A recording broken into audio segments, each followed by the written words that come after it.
శర్మ గారు ఈరోజు ఫాలో అయి ఉంటారు. మొత్తం ఈరోజు జరిగినటువంటిది అల్లు అర్జున్ తీసుకెళ్లడము, ఆయనకు నోటీసులు ఇవ్వడం, మళ్ళీ విచారణ చేయడము, తర్వాత అవన్నీ కూడా రికార్డ్ చేయడము, ఇవన్నీ ఏం జరుగుతోంది? ఓవరాల్గా ఈ కేసుకు సంబంధించి ఏం చెబుతారు? అల్లు అర్జున్కి మరోసారి నోటీసులు ఇచ్చి విచారణకు పిలిచి మొత్తం స్టేట్మెంట్ అంతా రికార్డ్ చేయడం, ఇవన్నీ కూడా మళ్ళీ పిలిచే అవకాశాలు ఉంటాయా? ఏం జరుగుతుంది అనుకుంటున్నారు?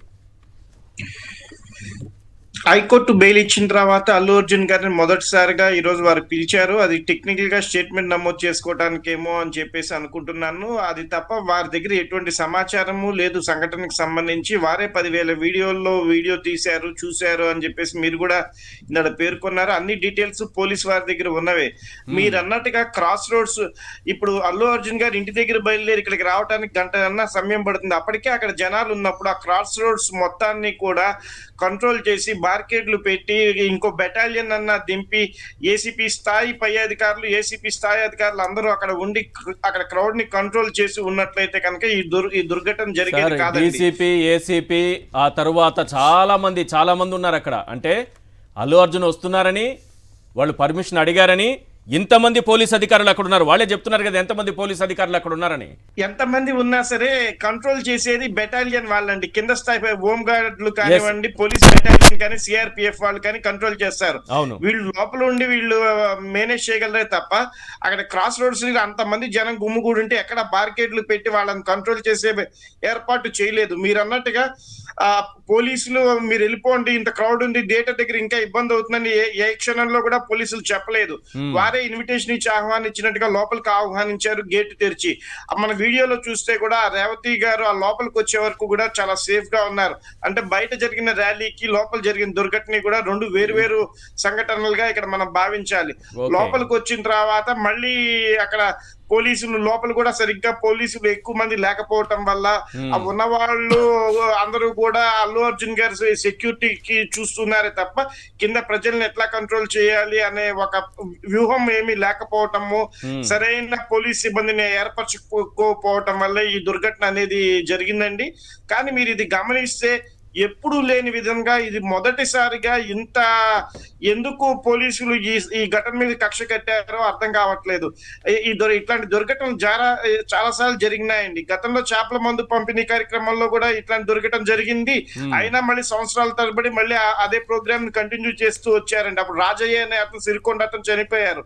అక్కడ ఎప్పుడు కూడా వాళ్ళ బతిన సోదరుని పిలిచి విచారించినట్టుగా కానివ్వండి, ఇంత టేక్ కేర్ తీసుకున్నట్టు కానీ లేదు. మన జిమ్ఖానా గ్రౌండ్స్ లో క్రికెట్ టికెట్లప్పుడు స్టాంపీడ్ జరిగినప్పుడు అట్లా గవర్నమెంట్ ఎక్కడా కూడా అంత వైద్యం చేయించలేదు. మళ్ళీ క్రికెట్ మ్యాచ్లు జరుగుతూనే ఉన్నాయండి.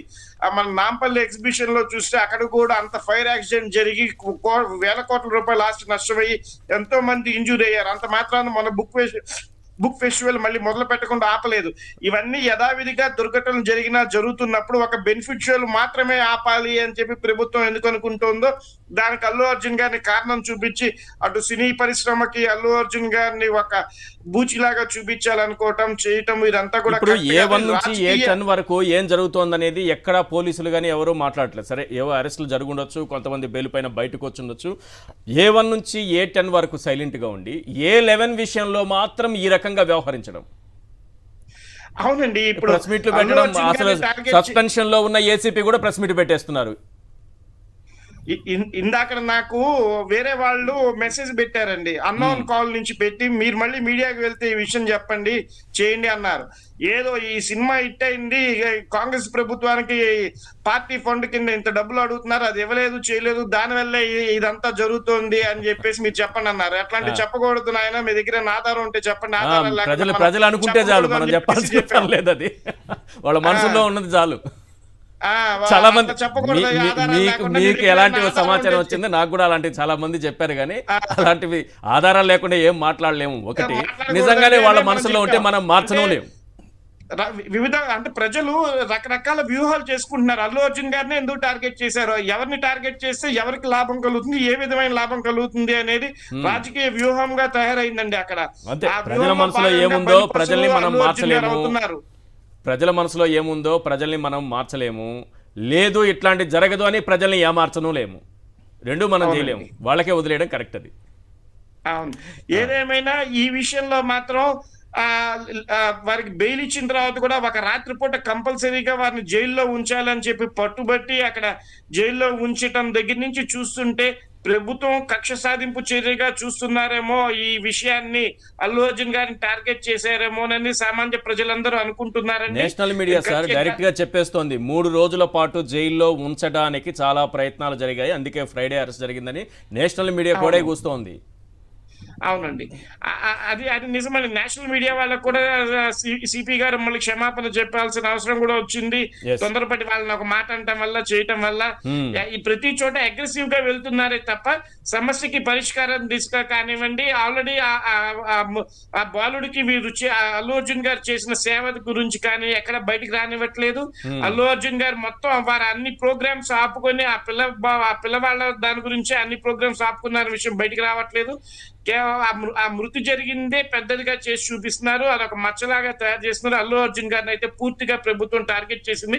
అసెంబ్లీ లోపల ఈ విషయాన్ని అంతసేపు మాట్లాడి చేసి అంత దురుసుగా వాగ్దానాలు పంతానికి పోయి మాట్లాడాల్సిన అవసరం అయితే లేదు. ఇదే